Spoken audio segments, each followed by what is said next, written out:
Selamat sore kepada Bapak Perlindungan Pardosi dan teman-teman sekalian. Kami dari kelompok 9 akan mempresentasikan mengenai capital budgeting teknik. Yang pertama, saya akan membahas mengenai internal rate of return atau yang bisa disingkat dengan IRR. Nah, di sini tuh internal rate of return adalah hasil yang diperoleh dari proporsi bisnis, yaitu diskonto dan juga discount rate yang menjadi sebuah present value dari aliran kas yang masuk atau disebut juga dengan cash inflow, yaitu sama dengan investasi awal. Nah, IRR ini dapat dijadikan sebuah indikator dari tingkat efisiensi sebuah investasi. Berikutnya ada kelebihan dan kekurangan dari IRR. Saya akan membahas yang pertama itu mengenai kelebihan dari IRR. Yang pertama itu dengan menggunakan metode perhitungan IRR, kita bisa mengetahui apakah investasi yang dilakukan itu layak atau tidak. Yang kedua itu metode ini mempertimbangkan setiap arus yang ada. Yang ketiga, metode ini itu mempertimbangkan konsep time value of money serta resiko arus masuk di kemudian hari untuk pengembalian modal investasinya. Berikutnya saya akan membahas mengenai kekurangan IRR. Nah, di sini itu ada 3 juga. Yang pertama itu dibutuhkan nilai cost of capital ketika menghitung menggunakan metode IRR. Yang kedua itu keputusan dihasilkan itu tidak selalu tepat.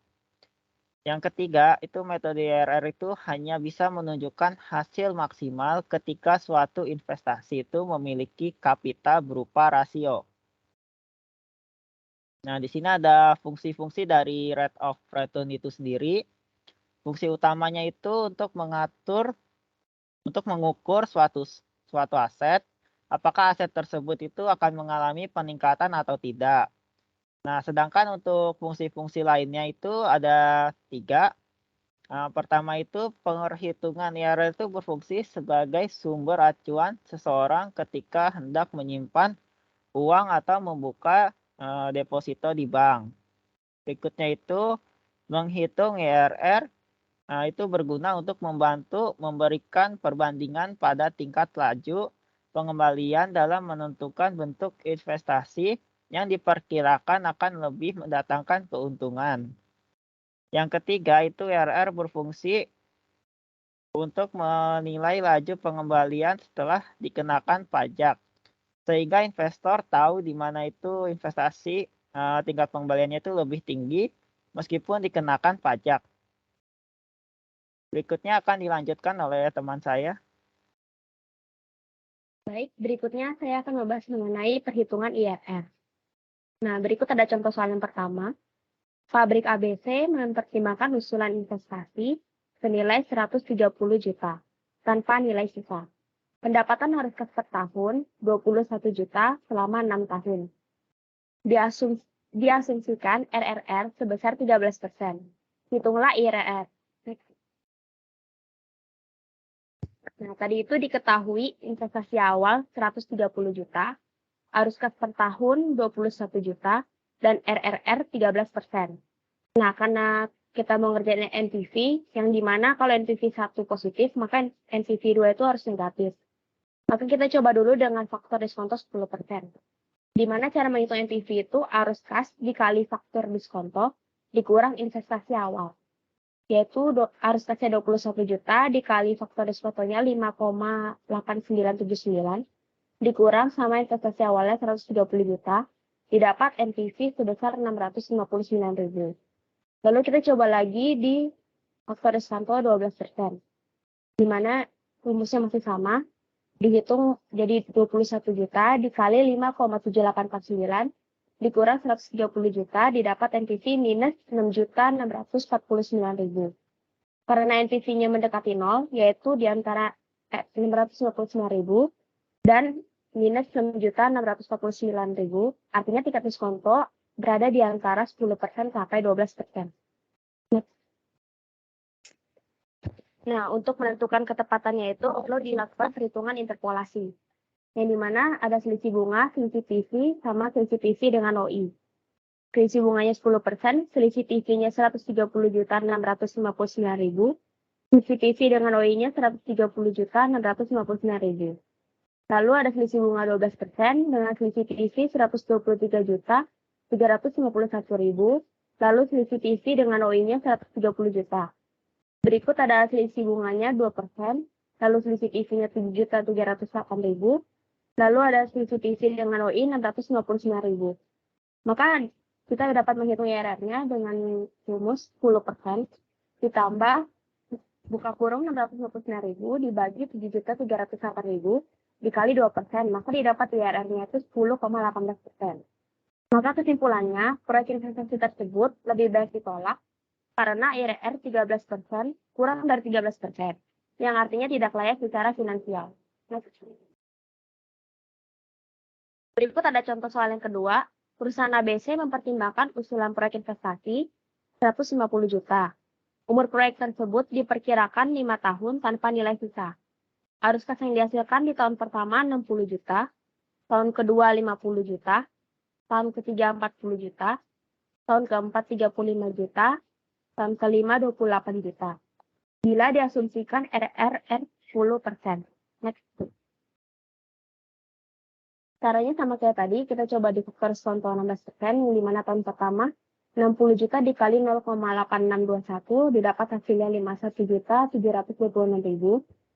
Untuk tahun kedua 50 juta dikali 0,7432 didapat hasilnya 37.160.000. Di tahun ketiga 40 juta dikali 0,6417 didapat hasilnya 25.668.000. Lalu di tahun keempat 35 juta dikali 0,5523 didapat hasilnya 19.330.500. Lalu di tahun kelima 28 juta dikali 0,4190 didapat hasilnya 17.973.200. Lalu dijumlahkan sehingga didapat total PV 100.131.700. Dengan investasi awal 150 juta, maka didapat NPV minus 49.868.300. Lalu dicoba lagi dengan faktor diskonto 10%. Di mana di tahun pertama 60 juta dikali 0,9090, maka didapat hasilnya 54.540.000. Di tahun kedua 50 juta dikali 0,8264, didapat hasilnya 41.320.000. Di tahun ketiga 40 juta dikali 0,7513, didapat hasilnya 30.052.000. Di tahun keempat 35 juta dikali 0,6830, didapat hasilnya 23.905.500. Lalu di tahun kelima 28 juta dikali 0,6209 didapat hasilnya 17.385.200. Dijumlahkan maka mendapatkan total PV 197.202.200. Dengan investasi awal 150 juta maka didapat NPV 17.202.200. Next. Untuk menentukan ketepatannya perlu dilakukan perhitungan interpolasi, yang dimana ada selisih bunga 10%, selisih PV 167.202.200, selisih PV dengan OI 167.202.200, lalu ada selisih bunga 16%, selisih PV 100 juta 121.700, selisih PV dengan OI 150 juta, lalu selisih bunga lagi 6%, selisih PV 67 juta 70.500, lalu ada selisih PV dengan OI 17.202.200. Perhitungan IRR-nya sama dengan 10% ditambah buka kurung 17.202.200 dibagi 67.070.500 dikalikan 6%. Maka didapat IRR 11,54%. Kesimpulannya, proyek investasi tersebut bisa diterima karena IRR-nya itu lebih dari 10%. Next. Selanjutnya akan dijelaskan oleh teman saya. Oke, saya akan menjelaskan tentang net present value. Net present value atau NPV adalah selisih antara nilai sekarang dari arus kas yang masuk dengan nilai sekarang dari arus kas yang keluar pada periode waktu tertentu. NPV biasa digunakan dalam penganggaran modal untuk menganalisis profitabilitas dari sebuah proyek. Untuk menghitungnya ada rumus NPV yang baku dan bisa kita gunakan. Next. Kelebihan NPV. net present value memberikan sumbangan atas nilai waktu uang yang menjadikannya pendekatan yang lebih baik daripada teknik penilaian investasi yang tidak mendiskontokan arus kas masa depan seperti periode pengembalian dan tingkat pengembalian akuntansi. NPV bahkan lebih baik daripada beberapa teknik arus kas diskon lainnya seperti internal rate of return atau IRR. Dalam situasi seperti IRR dan NPV memberikan hasil yang berseberangan, maka perusahaan bisa lebih mengarah pada nilai NPV. Next. Kekurangan NPV. NPV adalah estimasi atau prediksi. Hal ini menyebabkan NPV sensitif terhadap perubahan estimasi untuk arus kas masa depan. Nilai sisa dan biaya modal, apabila faktor pembentukan NPV berubah, maka nilai akhir NPV juga akan berubah. Analisis NPV umumnya digabungkan dengan analisis sensitivitas dan analisis skenario untuk melihat kesimpulan berubah ketika ada perubahan input. Next. Fungsi NPV. Yang pertama ada bahan evaluasi. Ketika akan melakukan penanaman modal, sebuah perusahaan akan melakukan penilaian terhadap NPV mereka. Nantinya hasil dari NPV ini akan menunjukkan bisa atau tidak investasi tersebut dijalankan terkait untung dan rugi perusahaan di masa depan. Yang kedua, perbandingan nilai investasi.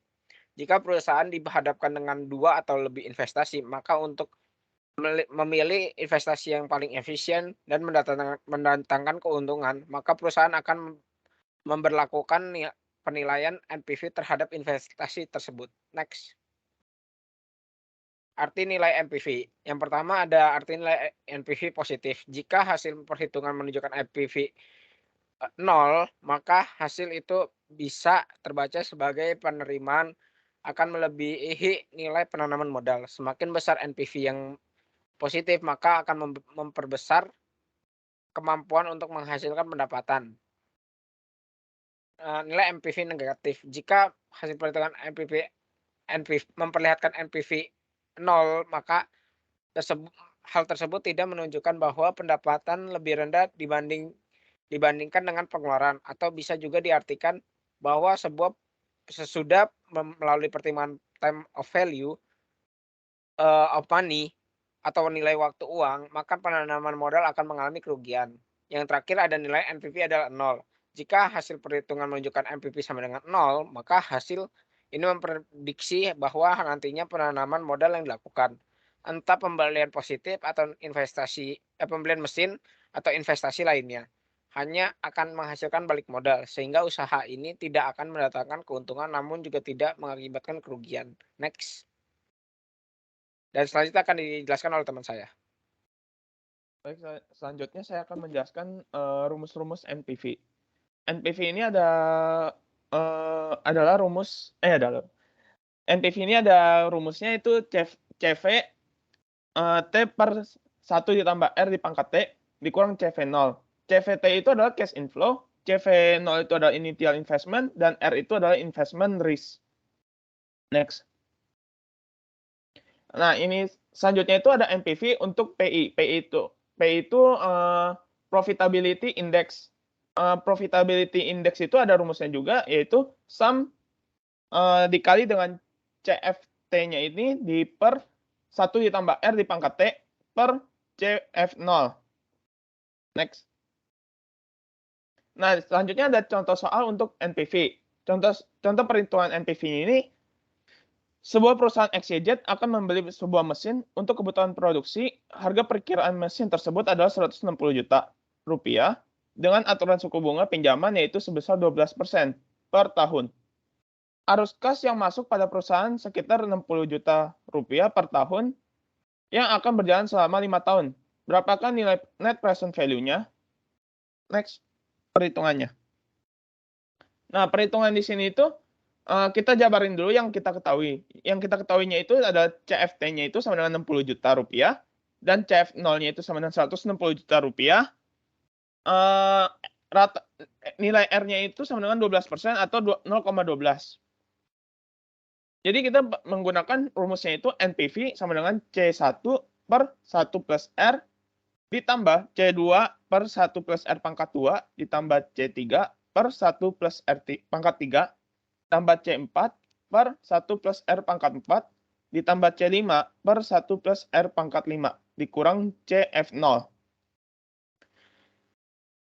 Yaitu NPV-nya itu sama dengan 60 per 1 ditambah 0,12 ditambah 60 per 1 ditambah 0,12 pangkat 2 ditambah 60 per 1 tambah 0,12 pangkat 3 ditambah 60 per 1 tambah 0,12 pangkat 4 ditambah 60 per 1 tambah 0,12 pangkat 5 dikurang sama CF0-nya itu sama dengan 160 juta. NPV-nya itu sama dengan 53,57 ditambah 47,83 ditambah 42,71 ditambah 38,13 tambah 34,05 dikurang 160 juta itu. Sama dengan 56,29 juta. Jadi nilai untuk NPV-nya itu adalah 56,29 juta rupiah. Next. Selanjutnya akan dijelaskan oleh teman saya. Baik, selanjutnya saya akan menjelaskan tentang IRR. Apa itu IRR? IRR adalah Internal Rate of Return. Rumus perhitungannya adalah IRR I1 ditambah NPV1 dibagi NPV2 dikurang NPV1 dikali I2 dikurang I1. I1 adalah tingkat diskonto yang akan menghasilkan NPV positif, sedangkan I2 adalah tingkat diskonto yang akan menghasilkan NPV negatif. NPV1 adalah net present value yang bernilai positif, sedangkan NPV2 adalah net present value yang bernilai negatif. Next. Selanjutnya ada rumus alternatif untuk menghitung IRR, yaitu IR ditambah NPV1T dibagi NPV1T dikurang NPV1T dikali IT dikurang IR. IR di sini adalah bunga yang terendahnya, sedangkan IT-nya itu bunga tertinggi. NPV IR adalah NPV dengan bunga terendah dan juga NPV IT tadi adalah NPV dengan bunga tertinggi. Next. Masuk ke contoh soal. Di sini saya ambil contohnya adalah pabrik ABC mempertimbangkan usulan investasi senilai 130 juta tanpa nilai sisa. Pendapatan arus kas per tahun adalah 21 juta selama 6 tahun. Diasumsikan RR-nya sebesar 13%. Maka ditanya hitunglah IRR. Next. Pertama, kita akan coba dengan faktor diskonto 10%. Rumusnya yaitu NPV arus kas dikali faktor diskonto dikurang investasi awal, yaitu 21 juta dikali 5,8979 dikurang 130 juta, yaitu 659.000. Selanjutnya kita coba dengan faktor diskonto 12%, yaitu NPV 21 juta dikali 5,7849 dikurang 130 juta, menghasilkan negatif 6.649.000.